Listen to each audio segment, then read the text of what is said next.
الله عز وجل دغه بیړۍ دومره ډېرې کړلې د معاویه اول مخترع د مسلمانانو له طرف نه د بیړیو او د کښتیو هغه معاویه ابن ابي سفیان الاموي القرشي الله عز وجل دغه بیړۍ دومره ډېرې کړلې چې وروسته مراکز 3 مرکزونه تر جوړ سول. په 3 مرکزونو کې د کښتیګانې جوړې سولې. تنا د شام په مرکز کې په هغه صنعتي فابریکه کې په هغه فابریکه کې چې هلته کښتۍ جوړېدلې څومره به وي؟ تاسې ته کیدی چې ذهن کې ډېرې لږ درسي 1200 کښتۍ یې جوړې کړې.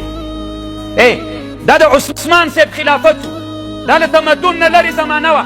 هلته به مسلمانانو کې دومره جوړ شو، دغې مسئلې ته دومره اهمیت ورکول کېده.